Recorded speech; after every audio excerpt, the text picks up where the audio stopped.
What's up, yo? It's your boy Eno, man. Here with another video. Just a video where you let things out. I call this the testimony video. Testimony. We all got testimony. We all should share it, man, because you never know who might bless.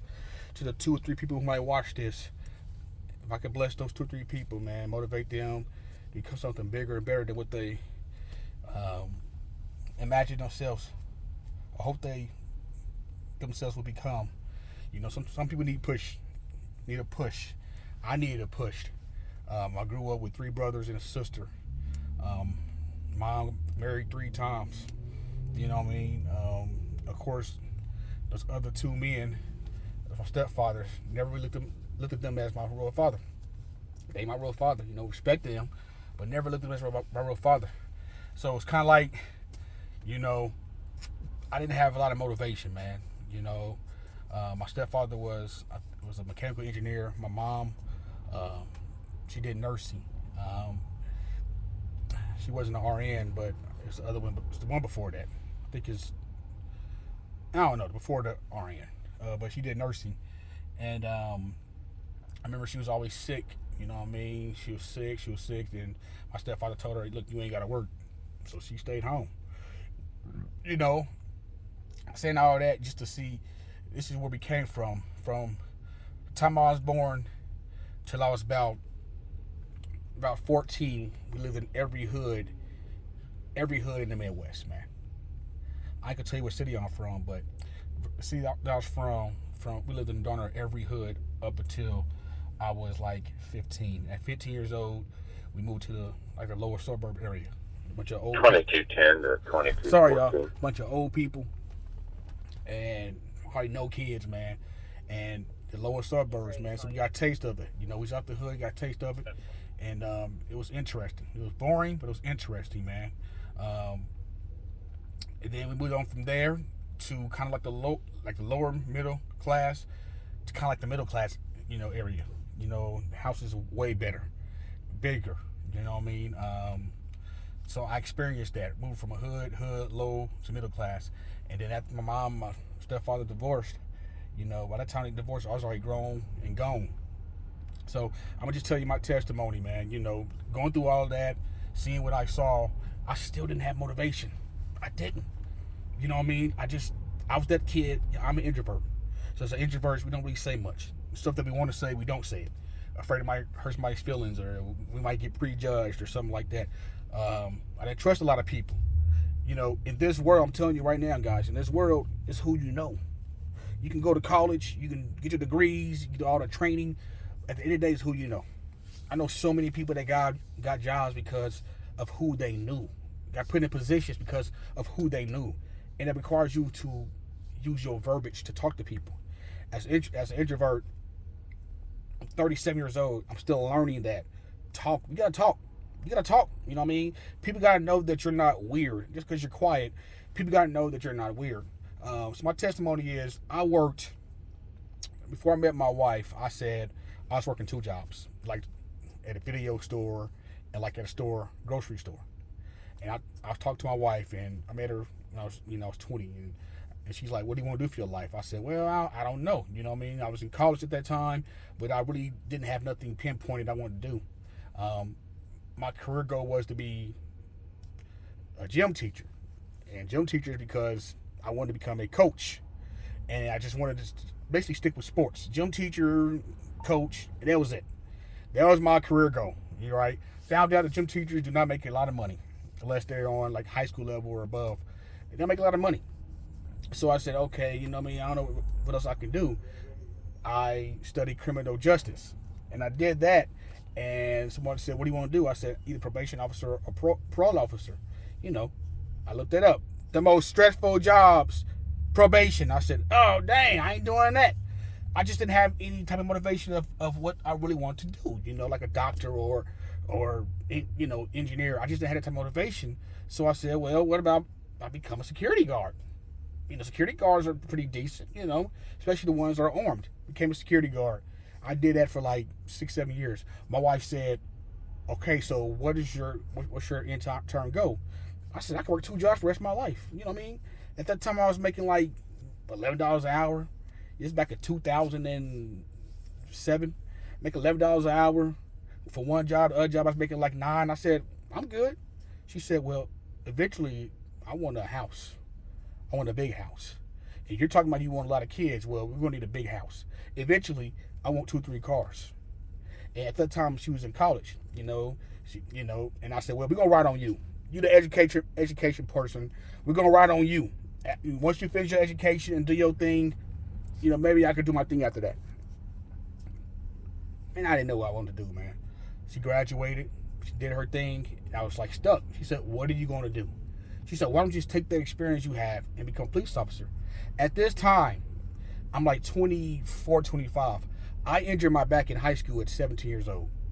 And like lifting and running and stuff, I couldn't do none of that stuff. I couldn't run long distance, push-ups. I used to do push-ups and sit-ups, no problem. Couldn't do those like I used to, man. My back, 2 slip discs in my back. I couldn't do those things. I worked at FedEx for like a week. I had to quit. Back just boom. So I was like, I don't know what to do.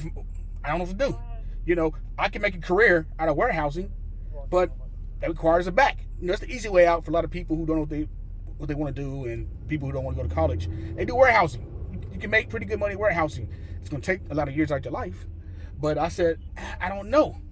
She said, what do you want? I said, I mean, if I can be a police officer, they make double amount of money as security guards. They get a double amount of respect. I can do that. But I was like, I know I can't do it. My back.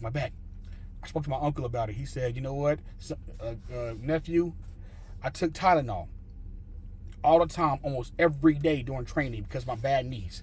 And you got to have your knees to run. I took Tylenol every single day because you never know what they're going to have you do. They're going to have you wrestle, they're going to have you run, exercise. I took it every day, and I made it through. And he was probably a good 12 years older than me. That motivated me a little bit.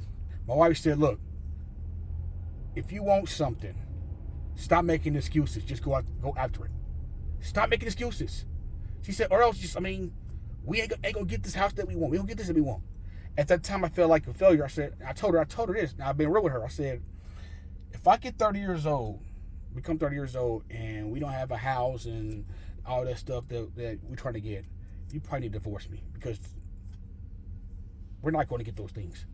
If I'm 30 years old, we don't have those things. I said, give me up to 30. If we don't have those things, I said, divorce me. I said, just divorce me. Because in my mind, I feel like I'm a failure.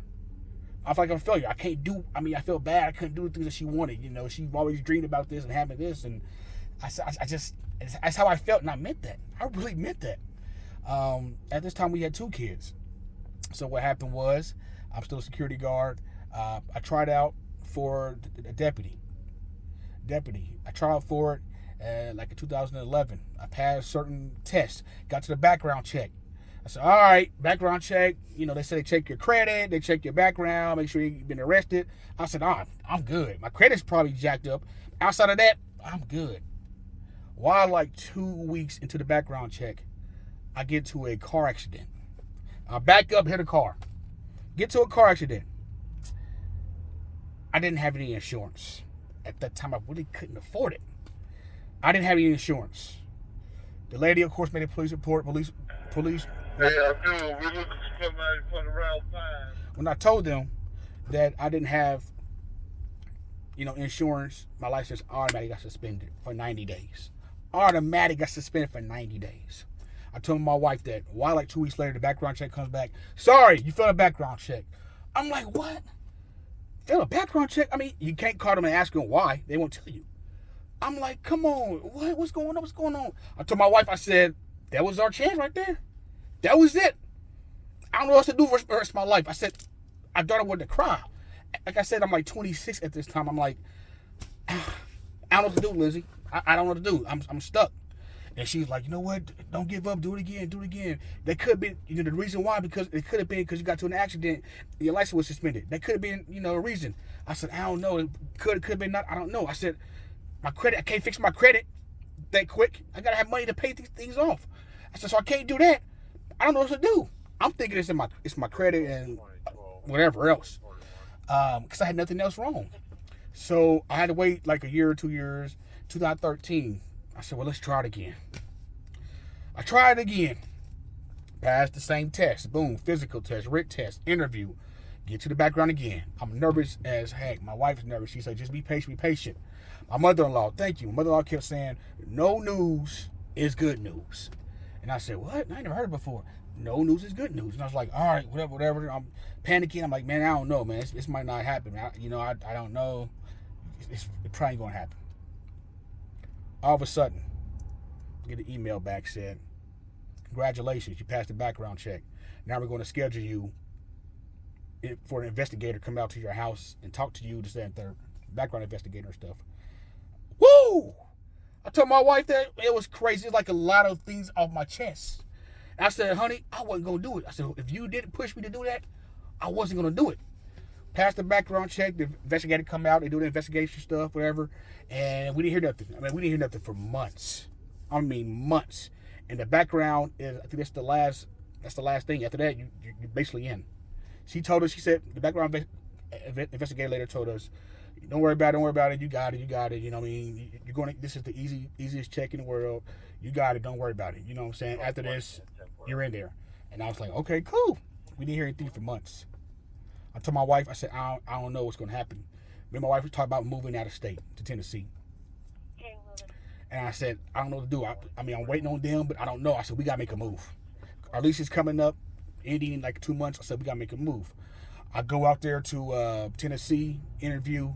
They said I got the job. I could transfer down there. I told my wife on the way. I said, honey, I got this job. They said I can start within a certain amount of time. They'll be patient with me.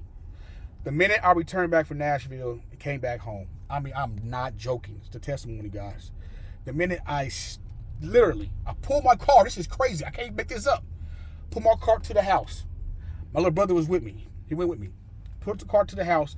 I was about to get out the car. Ring, ring, ring. Answer the phone. Hello, who's calling?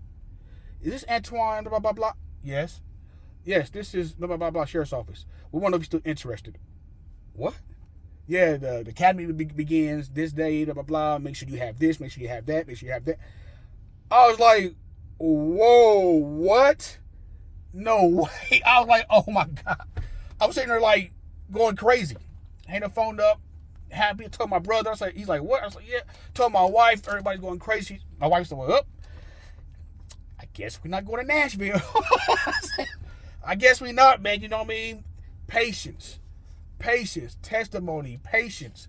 You got to have people in your corner. You got to have people constantly praying for you. My mom, everybody prayed for me, man. You got to have patience. God's going to move on in his time, not yours. I went from not being motivated person to having somebody to push me to doing something, to having an injured back, not feeling hopeless, helpless, to tell my wife, leave me at 30. She wasn't going to do it because she's a good woman. Darn near 3 years from that age. And I'm sitting like, I don't know what I'm going to do. I have no clue what I was going to do with my life, but I kept on trying. My story is different from everybody else's story. When I joined the force, I've been on the force now for 10 years. Thank God for 10 long years. And I told my wife, I said, if I get this certain position, I will retire in this department. It took me 7 years. I finally got this position. Lord willing, I will retire in this position. God works in mysterious ways. If you just be patient, you just believe, and you got to have people in your corner that's going to push you, motivate you. That's my testimony, guys.